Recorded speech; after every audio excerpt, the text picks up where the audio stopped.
of the beautiful, beautiful Cape Town. So what I'm going to do today is answer the question that we as real estate agents get so many times, and that is, how's the market?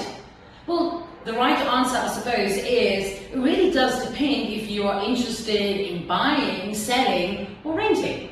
So I'm going to handle the selling side of things because that's where I specialize and that's what I do.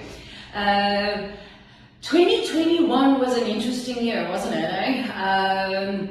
2020 and lockdown had a lot of people worried. What's going to happen to the property market? And it's been resilient. You know, Ryan Seahant, who's a real estate agent in New York, he called it a $7 trillion marketing campaign to show you the value of your own home. So yeah, let's see what the market did over last year.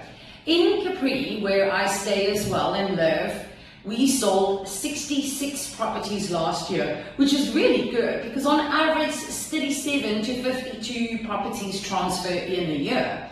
What's really nice to see is that sectional title properties, which has been something that's been brewing for a couple of years, became very popular in Claremont and the southern suburb areas, has taken hold, and 10 of those 66 sales was sectional title properties. What they do is they take these big houses, which Capri is known for, dual accommodation, they split it up into a mini apartment block or a villa complex per se, and then they sell off the different sections. One, that gets it more affordable, you know, because not everybody wants a big house. And if, you know, what we've seen is a lot of people, like the parents are moving in with the kids, or the kids moving in with the parents, but they all still want their own piece of the pie.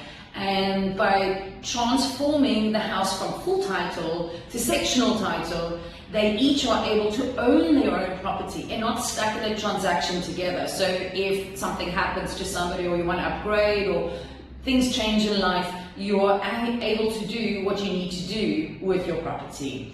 And of course, the roadworks are a very, very different memory, and that is shown in the property transactions. We had 3 transactions in Capri above 4 million, so it really broke records. And not only did it do it in one section, it did it in all 3 sections of Capri, which was really, really good news. You know, if we then move to Sunnydale, that is a little bit of an older section with nice properties, a little bit lower values than Capri, a little bit smaller, and of course it's got the big apartments blocks and the mall. What was nice to see is that the bigger homes, which very seldom trade in the open market, they got sold. So that goes back to families moving in together.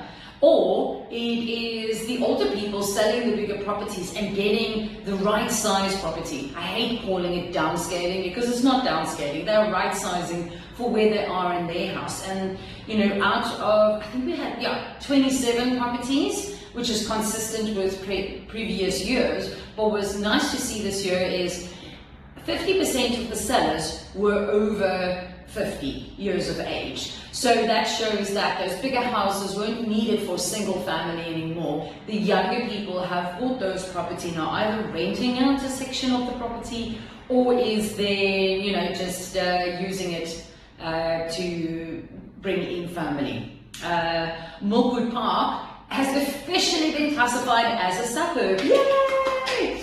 Look, I always laughed when I said to people that don't tell the people of Milkwood Park that they live in Sunnydale. So officially this year it's its own suburb. We can track all the stats all by itself.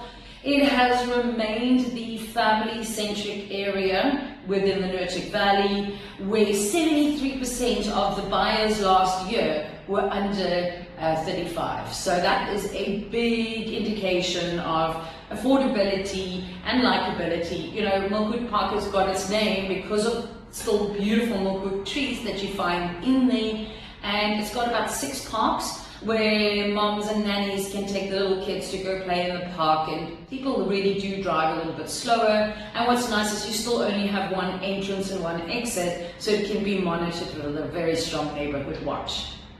And last but not least is Sun Valley. They did pretty well last year, consistent with previous years. I think they did 29. And the one thing that I saw in Sun Valley is that people stayed for more than 10 years. Almost 60% of all the sellers last year had been there for a very, very long time. You know, so this is what I do, this is what I love. I'm a real estate agent in the area. I've got a BCom accounts background, and I like to look at the numbers. So because the numbers tell a story, and that's what I'm here to do for you, interpret the data so that you can make the best decisions for where you need to go in your life. Wishing you all a happy 2022. I'll be back next month with some more market stats. Cheers!